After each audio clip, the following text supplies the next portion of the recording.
नमस्कार, मी विलास आव्हाड. आपण पाहताय AV9 एक्सप्रेस. मित्रांनो, खरं तर आजचा दिवस शहीदांना श्रद्धांजली वाहण्याचा, त्यांना स्मरण करण्याचा दिवस. 13 डिसेंबर 2001 साली आपल्या देशाच्या संसदेवर आतंकी हमला झाला होता आणि हा हमला परतून लावण्यासाठी जे काही सुरक्षा रक्षकांनी जे लढा दिला, या आतंकवाद्यांबरोबर जे काही युद्ध केलं, कारण या आतंकवाद्यांकडे मोठ्या प्रमाणामध्ये दारुगोळा होता, AK-47 सारख्या रायफल्स होत्या. त्यामुळं एक प्रकारचं यांच्याबरोबर युद्धच झालेलं. आणि या हमल्यामध्ये त्यावेळेस सुरक्षा रक्षका जे काही त्यामध्ये शहीद झाले, तर आपल्या या देशाचे 9 सुरक्षा रक्षक त्यामध्ये शहीद झालेले. त्यांना आपण सुरुवातीलाच भावपूर्ण श्रद्धांजली किंवा त्यांच्या स्मृतीत विनम्र असं अभिवादन करू. पण आज हा विषय आपल्याला घ्यायचा आहे की आजचाच दिवस आणि तोच टाइम, या सगळ्या गोष्टी बघता एक 4 युवक, 3 तरुण आणि एक महिला हे फेसबुक म्हणा किंवा सोशल मीडियाच्या माध्यमातून एकत्र येतात, एक प्लॅन करतात आणि संसदेमध्ये 2 जे काही तरुण आहेत त्यांनी खासदाराकडून परमिशन घेऊन जे काही व्हिजिटर्स म्हणून जे काही पास घेतला, मग ते गॅलरीमध्ये त्यांनी प्रवेश मिळवला. संसद सुरू आहेत आणि 2 जण बाकी बाहेर, त्यांनी संसदेच्या बाहेर असलेल्या त्या रस्त्यावर काही घोषणा दिल्या विवादित, आणि तिथं काहीतरी आपलं जे काही स्मोक क्रॅक जे काही त्यांच्याकडं होतं कलरचं, ते पेटवलं, त्याचा धूर केला. लाल निळा अशा प्रकारचं जे धूर त्याच्यातून बाहेर पडत होता. आणि काही वादग्रस्त घोषणा, त्या एक महिला होती आणि एक पुरुष, अर्थात हे सगळे तरुणच होते. ती महिला काहीतरी हरियाणाची राहणारी आणि तिच्याबरोबरचा जो तरुण होता तो महाराष्ट्रीयन. आणि आतमध्ये त्याच्यानंतरच लगेच एक 10-15 मिनिटांनीच जे संसदेमध्ये जे काही गॅलरीत बसलेले होते, यांनी संसद सुरू असताना खासदार पुढे बोलत असताना प्रश्न उत्तराचा तास चालू होता. अशातच त्याने गॅलरीमधून जिथं खासदार बसतात त्या ठिकाणी उडी घेतली. त्याच्यानंतर दुसऱ्या एकाने उडी घेतली आणि मग जे काही पळापळ सुरू झाली, त्याच्या बुटामधून त्याने काहीतरी स्मोक क्रॅक काढलं, ते पेटवलं, त्याचा पिवळा धूर झाला. मग त्याला हळकळळ झाला, तो इकडे तिकडं माकड उड्या घेऊ लागला आणि आतमध्ये सुरक्षा रक्षकांनी, काही खासदारांनी त्याला पकडलं, त्याची चांगली पिटाई केली दोघांची आणि त्याला सुरक्षा रक्षकांच्या ताब्यात घेतलं. तपास सुरू आहेत. दिल्ली पोलीस कमिशनर आलेत, फॉरेन्सिक टीम आली, FSI टीम आली किंवा गृहसचिव आले, सगळ्या एजन्सीज येतील, तपास होईल. किंवा अध्यक्षांनी नंतर स्पीच दिलं ओम बिर्लांनी की याची चौकशी होईल. तसं घाबरण्यासारखं किंवा चिंतेसारखं काही नाही आहे. साधारण यांचं जे काही फॉरेन्सिक लॅबने प्राथमिक चाचणीमध्ये सांगितलं की ते फक्त केवळ कलरचं, धूरचा वगैरे असं काहीतरी होतं. आणि हे युवक 2 इंजिनिअरिंगचे विद्यार्थी, ते 2 म्हैसूरचे, एक महाराष्ट्रीयन आणि एक जी काही महिला ती हरियाणाची. विषय आपल्याला हा सांगायचा आहे की जिथं पक्षी सुद्धा आपलं पैर मारू शकत नाही, पाय मारू शकत नाही, अशा प्रकारची जी काही सुरक्षा व्यवस्था संसदेसाठी असते, या ठिकाणी हे तरुण अशा प्रकारचे जे काही वेपन्स असतील, मग त्यांच्याकडे जो काही जी साधन सामुग्री होती, जे काही त्यांचं स्मोक क्रॅक होते, त्यांच्याकडं जी काही पावडर असेल बुटाच्या याच्यामध्ये ती लपून नेली वगैरे, ह्या सगळा माध्यमांमधून आपण जो काही प्रकार पाहतोय, तर जेव्हा जे काही व्हिजिटर्स असतात, पास बनवले जातात. पास तर समजा मतदारसंघातलं कोणी गेलं तर खासदार आपलं काही आयडेंटिफिकेशन पाहून, समजा आपला आधार पाहून, आपला नाशिक जिल्हा किंवा आपण समजा कुठं राहतो ते सगळं पाहिलं तर आपला खासदार, आपण लोकप्रतिनिधी आहे, आपला वोटर आहे, मतदार आहे म्हणून ते पण आपल्याला पास देऊ शकतात. आता तो माणूस नेमका कसा आहे, काय आहे, हे सुद्धा खासदाराला काही कल्पना येण्याचं काही कारण नाही. खासदाराला लोकसभा मतदारसंघामध्ये 2,00,000-2,50,000 लोकांची थोडीच ओळख असणार आहे. तो आपलं आयडेंटिटी पाहून, आधार कार्ड पाहून, आपलं ओळखपत्र पाहून खासदार आपल्याला पास देत असतात. तो खासदाराचा प्रश्न मिटला. ठीक आहे, लोकांची काही खासदारांची अशी मागणी आहे की ज्यांनी कोणी पास दिला, ज्यांच्या शिफारशीनं ते जे काही आरोपी आतमध्ये आले त्यांची पण चौकशी करा. ते होईलही चौकशी, पण हे काय त्यांच्या एकट्याच्याच बाबतीत नाही, सर्वच खासदार व्हिजिटरला पास देतात. उद्या कोण कसा वागेल, आतमध्ये आल्यावर त्याची बुद्धी का भ्रष्ट होऊ नये, हा सगळा प्रकार आहे. त्याच्यामुळं यामध्ये उगाचच काहीतरी कोणाला तरी ब्लेम गेम द्यायचा आणि काहीतरी शिंतोडे उडवायचे, राजकारणासाठी राजकारण करायचं, स्टेटमेंट करायचं, ते अतिशय चुकीचं आहे.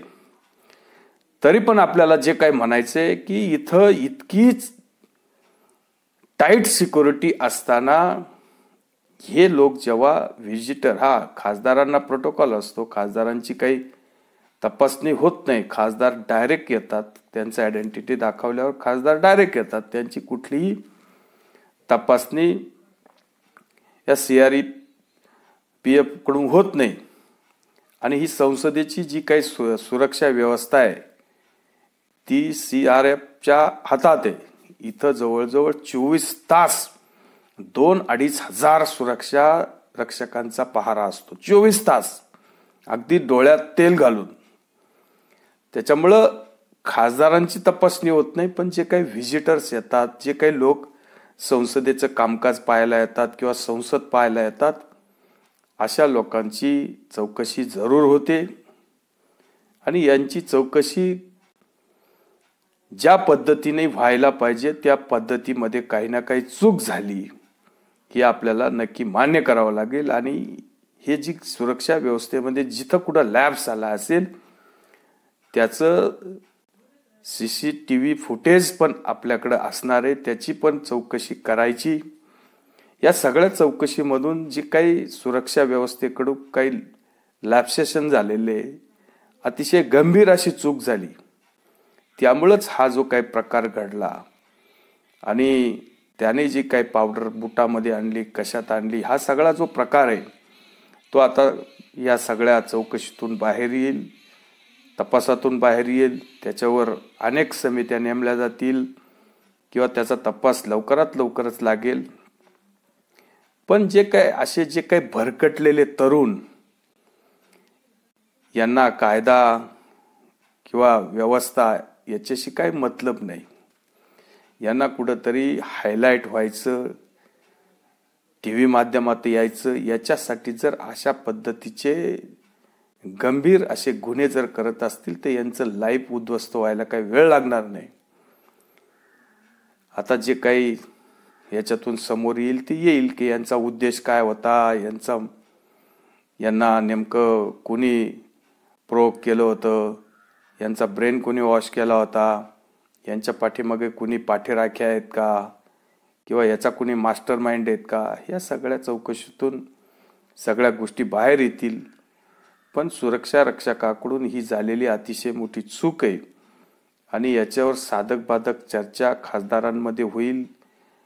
लोकसभेच्या अध्यक्षांनी सांगितले की ही मी आता सर्व खासदार किंवा सर्व पक्षाच्या खासदारांची जे काही प्रमुख जे खासदार असतील यांची बैठक घेतो, यांच्याशी बोलतो. आपल्याला काय नवीन याच्यामध्ये जी काही सुरक्षा व्यवस्था असेल त्याच्यामध्ये आपल्याला काय सुधारणा करता येईल, तुमच्या काही जे सूचना असतील, तुमचे सजेशन असतील ते द्या. त्या पद्धतीने आपण प्रत्येकाचं सजेशन घेऊन आपल्याला यामध्ये सुरक्षा व्यवस्थेमध्ये कशी वाढ करता येईल याचं आपण नक्की ठरवू. आणि शेवटी संसदेचा जो काही परिसर आहे हा अतिशय सुरक्षित असतो आणि याची सुरक्षता झालीच पाहिजे. कारण इथं देशातून येणाऱ्या सर्वच लोकप्रतिनिधींची व्यवस्था असते आणि त्यांची सुरक्षता अतिशय महत्त्वाची आहे. आणि एक संसद हे जे काही देशाचं मंदिर आहे, कायदा मंदिर, यातून सगळं देशाला जे काही कायदे म्हणा, योजना म्हणा, किंवा इथूनच सगळ्या काही देशाचा कारभार हाकला जातो. आणि जेव्हा जनमानसामध्ये असा कधी वाईट संदेश जाऊ नये की देशाच्या संरक्षण किंवा संसदेवर हल्ला होऊ शकतो, तेव्हा आपण काय सुरक्षित राहू अशा पद्धतीचा जो संदेश जनतेमध्ये वाह्यात संदेश विनाकारण जो काही आज गेलाय अशा पद्धतीचा संदेश सुद्धा जायची आवश्यकता नाहीये. काही लोक याच्यात राजकारण पाहतात, काही लोकांना यामध्ये मोदींना अपमानित करायचं असतं. काही खासदारांचं असं माध्यमातून आपण स्पीच ऐकलं की ही संसदेची इमारत अपशकुनीच आहे, ती अशीच आहे, ही अशी बांधायला नको होती, ती तशी बांधायला नको होती. याच्यात सुद्धा लोकांना राजकारण करायचे. जसं काय या संसदेमध्ये फक्त विरोधी पक्षाचेच खासदार बसणार आहे, भाजपचे खासदार इथं नसतात. अरे बाबांनो, संसद ही एकच असते. संसदेमध्ये सगळ्या पक्षाचे खासदार बसतात, पंतप्रधान बसतात आणि सगळेच खासदार बसतात. त्याच्यामुळे प्रत्येकाची जे काही वरती राज्यसभेचे खासदार असतील, लोकसभेचे खासदार असतील आणि हा जो पूर्ण स्टाफ असेल 2-5 हजाराचा, या सगळ्या लोकांचा जीव अतिशय महत्त्वाचा आहे. एक माणसाचा, व्यक्तीचा जीव देशासाठी अतिशय महत्त्वाचा आहे. त्याच्यामुळं उगाच कोणावर तरी फक्त घाणेरडे असे आरोप करायचे आणि आम्ही किती शहाणे असं दाखवण्याचा जो काही प्रयत्न करायचा, खरं तर या काही बोगस लोकांना अशा पद्धतीचे आरोप करण्याचा किंवा अशा पद्धतीचं बोलण्याचा काय अधिकार नाही. जेव्हा केव्हा या आतंकी अफजल गुरूंनी 22 वर्षापूर्वी संसदेवर हमला केला, नंतर तेव्हा त्या आतंकी अफजल गुरूला फाशीची शिक्षा झाली, तर त्याची फाशीची शिक्षा रद्द होण्यासाठी देशातलेच आपले काही नालायक हरामखोर लोक त्याला फाशी होऊ नये याच्यासाठी याचिका दाखल करत होते. रात्रीच्या 2-2 वाजता अक्षरशः सर्वोच्च न्यायालयामध्ये सर्वोच्च न्यायाधीशांना उठवलं अक्षरशः. आणि या सगळ्या गोष्टी आपण पाहिलेल्या आहेत. तेव्हा यांना या देशाचं काय पडलेलं आहे. आणि काही जे घोषणा देत होते JNU मध्ये, अफजल हम शर्मिंदा है और तेरे कातिल जिंदा है, भारत तेरे टुकड़े होंगे इंशाअल्लाह इंशाअल्लाह. जे यांना अफजल महत्वाचा होता, अफजलचे लेकरबाळ महत्वाचे होते, अफजलचा परिवार महत्वाचा होता, अफजलचा मानवाधिकार महत्त्वाचा होता, अभिव्यक्ती महत्त्वाची होती, यांना काश्मीर सेपरेट पाहिजे होतं. या सगळ्या गोष्टी आपण इतक्या दिवस सगळं पाहतोय, तेव्हा आज त्यांना जे काही असं वाटतंय की सुरक्षेत चूक झाली, दुनिया झाली, अमकं झाले, तमकं झाले, हे लोक कसे आले, का आले, किती आले, तेव्हा हे सगळं पुतना मावशीचं प्रेम आहे. त्यांना यातून फक्त सरकारला आणि देशाच्या पंतप्रधानांना, की ज्यांनी 70 वर्षात 72 वर्षात संसद काँग्रेसला नवीन बांधता आली नाही. जी काही संसद आपण जी काही पाहत होतो ही इंग्रजांनी बांधलेली आहे. आणि या पंतप्रधानांनी 9-10 वर्षामध्ये देशाला एक नवीन संसद दिली आणि तिला कुठेतरी बट्टा लावायचा, तिला कुठेतरी डाग लावायचा ह्या इमारतीला आणि त्याचा राजकीय फायदा घ्यायचा. याच्यासाठीचं काही षडयंत्र ते सुद्धा या चौकशीतून बाहेर येईल. आणि अशा प्रकारचं षडयंत्र नक्कीच बाहेर येईल.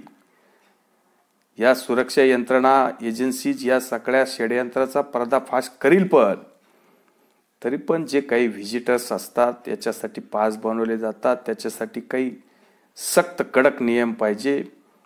त्यांची जी काही तपासणी आहे गेटवर, त्यांना जे काही मध्ये घेतलं जातं त्याच्या बाबतीत सुद्धा काही नियम्स पाहिजे. इथं आलेल्या प्रत्येक व्हिजिटरची एकदम कडक तपासणी होऊनच त्याला मध्ये पाठवलं पाहिजे. कारण देशाचे पंतप्रधान पण इथं बसतात आणि देशाचे सर्व खासदार इथं प्रत्येकजण बसत असतात. कधी काय होईल, समजा इथं त्याच्याकडं काही स्वतः अंगावर बॉम्ब बांधलेला असता, उद्या काही कमी जास्त असतं, त्याच्याकडे रायफल्स असती, त्याच्यात काही वेपन्स असतात, त्याच्याकडे पिस्तूल असते, तर इथं काही वेगळा प्रकार सुद्धा घडू शकत होता. त्याच्यामुळं सुदैवाने जरी काही झालं नाही तरी पण यापुढे या सुरक्षा यंत्रणेने याची काळजी नक्कीच घेतली पाहिजे. आणि ज्यांच्या कोणाकडून या सुरक्षेमध्ये लॅप्स झालेला आहे त्यांची पण चौकशी करून सरकारने त्यांच्यावर सुद्धा कारवाई करावी अशी आपण एक मागणी करू.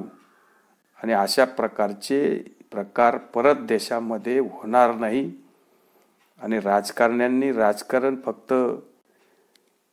राजकारणासाठी अनेक तुम्हाला विषय त्याच्यावर करा, ह्या अशा पद्धतीच्या याच्यावर राजकारण करण्याची गरज नाही. आणि हे जे भरकटलेले तरुण आहे यांनी अशा पद्धतीचं वागणं किंवा अशा पद्धतीचं काहीतरी देशाच्या विरुद्ध षडयंत्र करणं, मग त्याच्यामध्ये बाहेर येईल. यांचं जर ब्रेन कोणी वॉश केला असेल तर यांचं लाईफ अख्खं खलास होऊन जाईल.